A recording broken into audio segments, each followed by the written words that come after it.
All right, so we'll just kick off, and today Tim and I are actually going to focus on lice in particular. So the prevalence of lice in Australian flocks has a long-term base of 20%. And obviously the more you bring in, the more your chances of bringing lice increases. So today's talk is really about having a chat about what practices you may or may not be doing, how you can maybe improve what you're doing, and in the end increase your profitability. So if you're bringing in hodgepodge stock, you're going to be bringing in hodgepodge diseases and biosecurity risks. So biosecurity is really simple measures that you can implement on a farm. You're probably already doing them. So we hope that out of today's presentation, you can walk away feeling like you're on mark in terms of having your biosecurity strengthened, or you could take away a few tips that you could implement on a farm. So I'll just hand over to Tim to do a little bit more technical. Apparently I meant to wear this thing. So biology, I'm not really going to go over that at all. If you've got any questions, please ask at the end or come see us next door. So sources, now really I've lit up those 2 points in red because they are the most common ones. People worry about wool being on fences, and some of you may know that the prevalence of lice from lousy sheep in the wool on a fence line is really quite marginal. They're really, really susceptible to environmental factors, as you're probably all aware. And that study there that I've referenced from the late 80s was actually quite interesting, where they were deliberately trying to infect a mob through what they defined as a stock-proof fence. So it was a mesh fence that was well maintained throughout the period. And it actually took 64 weeks without treatment to intentionally infect the neighbouring mob. So, it is a possibility. I've left it under environmental contamination. You really need to consider other environmental causes though, say around shearing. So we can actually transmit lice, more so your shearers. So it's important to discuss that with them if they've been at a lousy property prior. Things like microwaving moccasins is a really easy thing to do, and you might laugh at it, but if you're a wool producer, it might save you a bit of heartache. So finding lice, probably all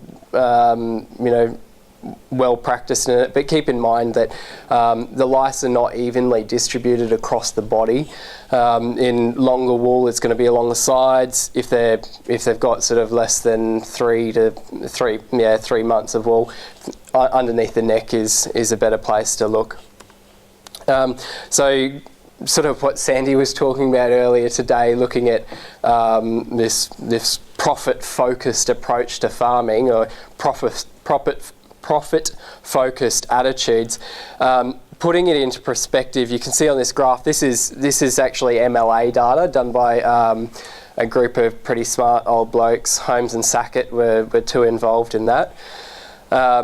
So you can see lice is arguably the 4th largest economical impact that we have in the sheep industry. And that, although, sorry, people at the back, you probably can't actually see it, the blue is reduced income, so damage to the wool from the lice, whereas the orange is the increased expenses related to that disease impact. So, and you can see in that one, orange is a larger percentage of that bar than what the blue is. So we're spending more money treating them than what it is actually affecting our stock. And that's, in my opinion, related to the split in wool, having wool sheep and having meat sheep. And Louise will come back to this later, but it's really, biosecurity is really risk assessment. Like, is lice a problem? Like, is lice, if I have lice, fine. Am I a meat producer? It's probably not as big a problem. And I mean, you all know that anyway. So some figures, just for interest's sake. You hear different things, but these are some average cut price deductions just based on I'm not cutting as much wool. So easily $4 up to $10 per head.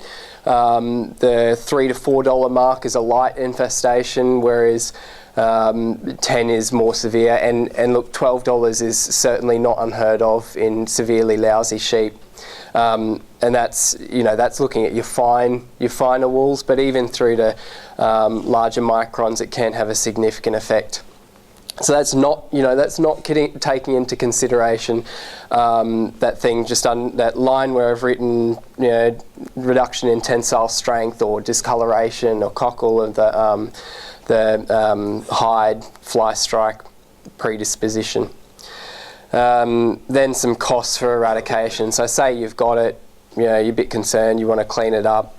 You all know how much shearing costs, but I got a quote actually recently from a private local cage dipping, which I think is probably the gold standard of trying to eradicate it if you've got it on farm for just practical application, so chemical usage, and that worked out to be about $1 a head. So it's fairly economical to get these guys in and do it for you, and they'll do a Mickey Mouse job. Then other chemicals that you're all familiar with, it depends on what you use. And look, that hasn't taken into account labour though. The last stop point, cage dipping, that's $1 per head is what that bloke will charge from go to woe. So it's his labour as well.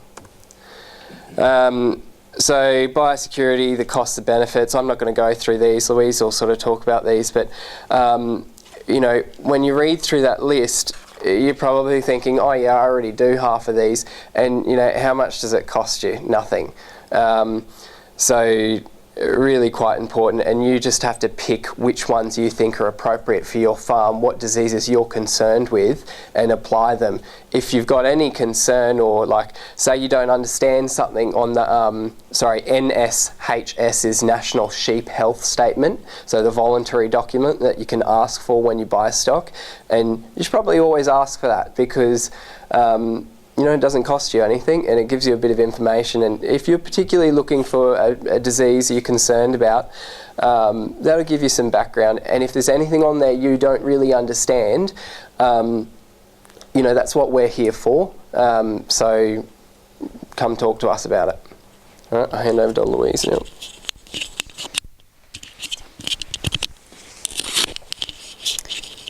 So I'll just run through just some really simple things that you can do on farm. Like I said, you're probably already doing them, and just broadly into 3 categories. So we've got sheep movements, fencing, and your non-sheep transmission. So it's really important to ask for a sheep health statement. If you don't feel comfortable asking for a sheep health statement, please do. It's really something that requires a bit of a culture change.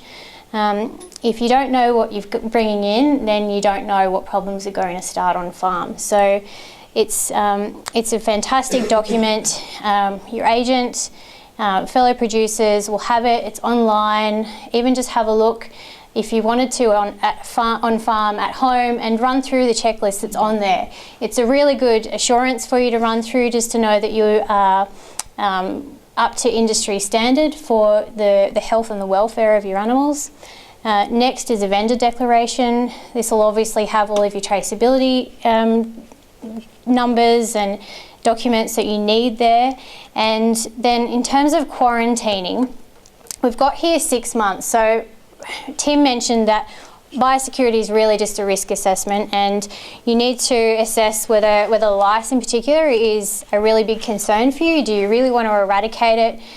Is it an issue, or is it something that you're just doing as practice? So 6 months will be the extreme for quarantining, and I know that that's a fairly lengthy time. Know though, when we say quarantine, it doesn't mean one paddock for that entire time. It can be designated quarantine paddocks that you are managing properly, that are designated quarantine paddocks. So we recommend, and vets like Tim and animal health advisors will recommend a couple of weeks at minimum through to the 6 months if it's a really big concern for you. So that's stock that you've maybe purchased, but it's also your own stock that maybe have been somewhere else and they're coming back on farm. So then into fencing, it's a really good investment to make sure you've got good boundary fences, or at least have a really good property management plan where you've got certain livestock. You put cattle in between the paddocks if you wanted to make sure that that cross transfer isn't happening. And the next one is, I know probably the issue that you have the most is an agreement on strays, and this is with your neighbours. And biosecurity is something that the more who are involved in a biosecurity plan, or at least some actions that you want to pursue, the better the outcome. So I do encourage you to talk to your neighbours and have an agreement on what happens with strays, and have the agreement. Don't just kill whatever comes on farm, or actually have the discussion. I know it happens, but if that's your agreement, then that's your agreement. Is it that I shear them and treat them and then they go back? Just have that conversation. And lice is something that may or may not be an issue for some of you, but just having these plans and working through these steps are exactly the same for if we have foot and mouth disease in the country, or if it's foot rot. So just having these plans in place and having these discussions with your neighbours and learning about what should be on a sheep health statement, and just getting familiar with biosecurity will really save you a lot in the long run. And biosecurity is really about business management in a more preventable way, not in a reactive way. So then lastly, non-sheep transmission. So Tim mentioned moccasins. Microwave them, put them in the freezer, and lice can actually stay on moccasins for up to 10 days. So if you've got your shearers coming in and out, just ask them to zip them in the microwave, or and I know that some do as just part of their course of work. And then also wool can stay on shearing floors and pens for a couple of weeks. So just keep that in mind, that if lice is a really big concern for you, keep that in mind, and preferably don't run clean sheep through for about a month or so. But again, it's a risk assessment. If it's not an issue, if it's something that you really don't want to put all that much effort in, again, what I'm talking to you about is kind of the low and the extreme end of the scale here for lice. So these are just some really fantastic resources, which I know you're all familiar with. The first is Liceboss, and then the Liceboss treatment guide. So I don't think we've got enough time, but we were hoping to run you through a few scenarios. And so I encourage you in your spare time to go to the Liceboss treatment guide. It prompts you with a couple of questions, and it gives you a recommended plan on what to do. There's quite a few scenarios there, and it really assists then just thinking ahead and maybe what you're wanting to do in the next 12 months or so. If you've got an issue, if you've got strays, what am I doing with them? And then the next one is Farm Biosecurity. So I'm also here representing Farm Biosecurity program. It's an online program that has toolkits, declarations, resources, everything that you need to just start getting this biosecurity plan in place. And that's a wrap. The other ones maybe would be like prime facts, DPI prime facts. I've got a couple here. Particularly if internet access is a bit dodgy for you or whatever, I'm happy to post them out. So, or just talk to you about them. That's it.